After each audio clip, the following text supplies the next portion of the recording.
नमस्कार आदाब। जब देश ने अपनी मेडल विजेता बेटियों को जंतर मंतर और दिल्ली की सड़कों पर घसीटते जाते देखा, तब सिर्फ भारत थोड़ा डरा हुआ था।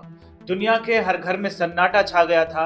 हर उस घर में डर था जहां कोई बेटी खेल के मैदान में पसीना बहाती है।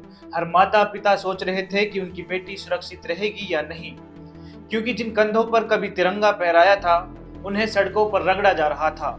वे हाथ जो देश के लिए मेडल जीत चुके थे, पुलिस की पकड़ में फिसल रहे थे। विनेश फोगाट, साक्षी मलिक और देश के सबसे ताकतवर कुश्ती वाले आदमी बृजभूषण शरण सिंह पर आरोप लगे थे।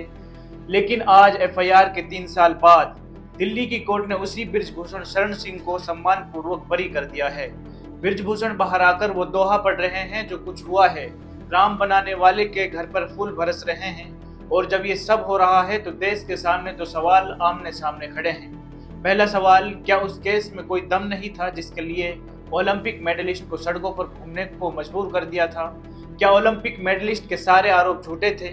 क्योंकि बृजभूषण पहले दिन से कह रहे थे कि फैसला कोर्ट लेगी, जन आंदोलन में मुझे दोषी मत ठहराओ, और आज भी उसके समर्थक कह रहे हैं दबदबा था, दबदबा है और दबदबा रहेगा।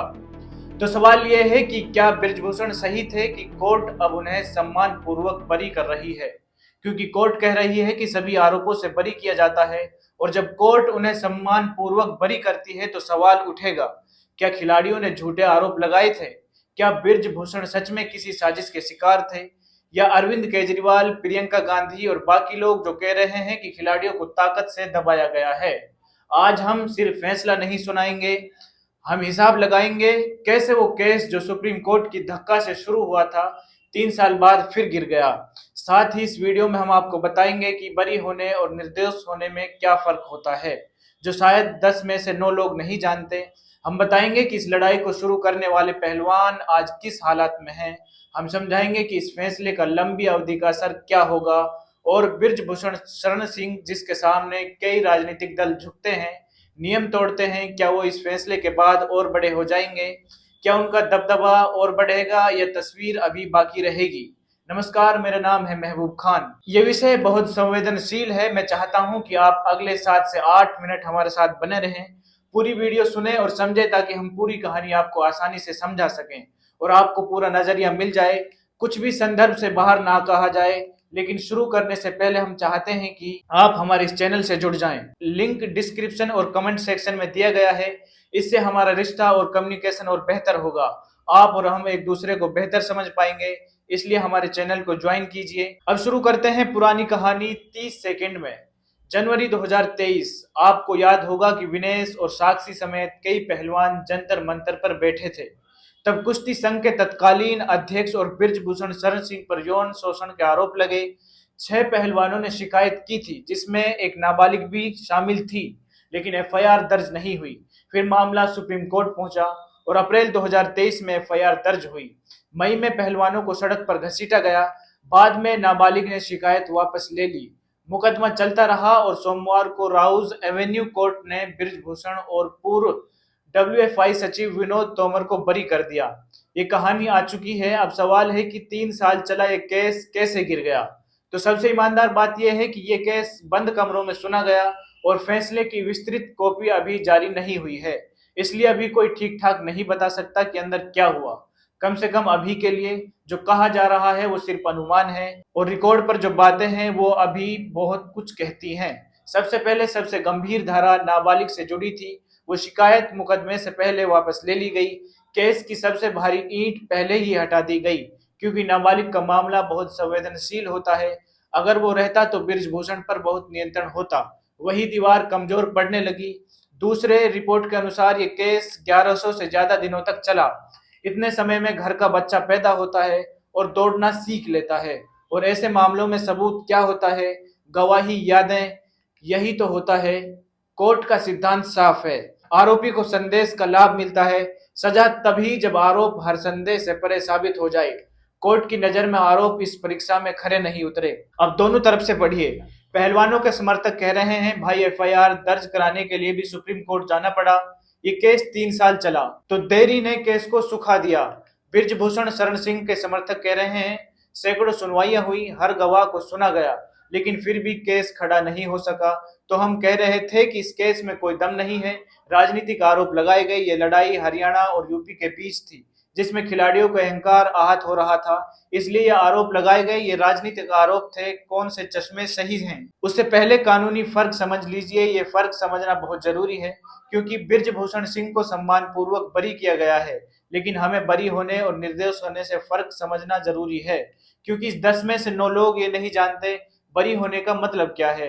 आरोप साबित नहीं हुए, इसलिए कोर्ट सजा नहीं देगी। कोर्ट का क्या काम है, ये तय करना नहीं कि असल में क्या हुआ, ये देखना कि पेश किए गए सबूत सजा के लायक हैं या नहीं। इसलिए बरी होने के दो मतलब हो सकते हैं, या तो आरोप सच में झूठे हैं, या आरोपों को पहाड़ की कोर्ट की परीक्षा तक नहीं पहुंचाया जा सका। कौन सा फैसला यहाँ लागू होता है, ये शायद तब साफ होगा जब फैसले की पूरी कॉपी आ जाएगी।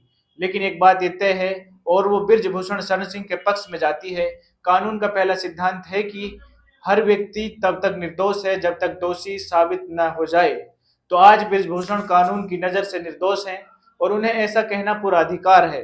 हाँ, खेल खत्म नहीं हुआ। पहलवानों के पास 60 दिन है। अगर चाहें तो हाईकोर्ट से विशेष अनुमति लेकर अपील कर सकते हैं। मतलब अगर वो अपील करते हैं तो ये पहला राउंड होगा, फाइनल नहीं। अब सवाल है कि किसने क्या कहा। तो दोनों खेमों से कहा जा रहा है। बृजभूषण कह रहे हैं, मैं पहले ही कह चुका था कि अगर आरोप साबित हुए तो मैं फांसी चढ़ जाऊंगा। अगर साबित हो गई तो अपने आप फांसी चढ़ जाऊंगा, आज खुशी का दिन है। उसके अनुसार इस केस ने यह भी साबित कर दिया कि ओलंपिक मेडल विजेता भी स्वार्थ के लिए झूठ बोल सकते हैं। लेकिन ये बृजभूषण का बयान है। कोर्ट ने अपनी तरफ से पहलवानों को झूठा नहीं कहा। बेटे करण भूषण ने लिखा, साजिश नाकाम हुई, सत्य की जीत हुई। डब्ल्यूएफआई अध्यक्ष संजय सिंह का दावा है कि आरोप राजनीतिक थे। अगर ये विवाद न होता तो भारत ओलंपिक में 4 और मेडल जीतता। दूसरी तरफ पहलवानों की तरफ से अभी कोई विस्तृत बयान नहीं आया है, शायद हाई कोर्ट में अर्जी डालने के बाद आए, संभव है। और अब वो सवाल जो कोई नहीं पूछ रहा, जिस दिन बृजभूषण सिंह को सम्मान पूर्वक बरी किया गया, उस दिन दूसरी महिला पहलवान या दूसरे पहलवान कहाँ थे। तो एक एक करके बात करते हैं। पहले साक्षी मलिक। बृजभूषण सिंह के करीबी सहयोगी संजय सिंह डब्ल्यूएफआई अध्यक्ष बने। साक्षी ने उसी शाम प्रेस कॉन्फ्रेंस की, जूते उतारे, टेबल पर रख दिए और कुश्ती छोड़ दी। विनेश 26 साल की, पेरिस ओलंपिक के फाइनल तक पहुंची, लेकिन 100 ग्राम वजन के कारण बाहर हो गई। फिर उन्होंने कुश्ती छोड़ दी। आज वे हरियाणा में विधायक हैं। तीसरे थे Bajrang Punia. Dope test sample ने देने पर 4 साल का बैन लगा। मतलब जो तीनों लड़ाई शुरू करने वाले थे, तीनों अखाड़ा छोड़ चुके थे, लेकिन तराजू के दूसरे पलड़े भी हैं। बृजभूषण ने भी कीमत चुकाई। 2024 में 6 बार के सांसद का टिकट कट गया। हालांकि उनके बेटे को सीट मिली। 12 साल की डब्ल्यूएफआई कुर्सी गवाई और 3 साल कोर्ट के चक्कर काटने पड़े। उस केस में आखिरकार फैसला उसके पक्ष में आया। हालांकि सोमवार को बृजभूषण की जीत लिखी गई, लेकिन पिछले 3 साल में सब हारे हैं, सब हारे हैं। अब सवाल है कि इस फैसले का मतलब क्या है। कोर्ट के बाहर की दुनिया में, जिस घर में यह फैसला पहुंचा, वहां 2 चीजें शुरू हो रही हैं। पहली, अगर आरोप सच थे तो संदेश से यह जाएगा कि ताकतवर के खिलाफ शिकायत करने पर कैरियर चला जाता है। फिर भी कोई नतीजा नहीं निकलता। अखाड़े में बेटी वाला बाप कल शिकायत करने से पहले सोचेगा। और अगर आरोप झूठे थे तो संदेश उतना ही डरावना है। एक आदमी 3 साल देश के सामने आया, कुर्सी गवाई, टिकट गवाया, और आखिर में वो केस खड़ा नहीं हो सका। झूठा आरोप उतना ही बड़ा अन्याय है जितना सच्चा आरोप। अब कौन सी कहानी सच है, आज आप भी पक्के तौर पर नहीं जानते, मैं भी नहीं जानता। जवाब तो यह हाईकोर्ट देगा या समय। लेकिन दोनों ही मामलों में एक बात सच है, जब 2023 में यह लड़ाई शुरू हुई तो देश की कुश्ती दुनिया में चमक रही थी। आज जो भी जीते, कुश्ती को सिर्फ 3 साल का शोर मिला, और अखाड़े की मिट्टी में कुछ सवाल दबे हैं जो शायद कभी जवाब ना पा सकेंगे। बाकी आप बताइए, हमने यह खबर आपको निष्पक्षता से बताई है और समझाई है। आप क्या सोचते हैं, यहाँ सबसे ज्यादा नुकसान किसे हुआ है? इस कहानी में आप किसे सच और किसे झूठ मानते हैं? कमेंट सेक्शन में आपका इंतजार रहेगा। तब तक के लिए धन्यवाद।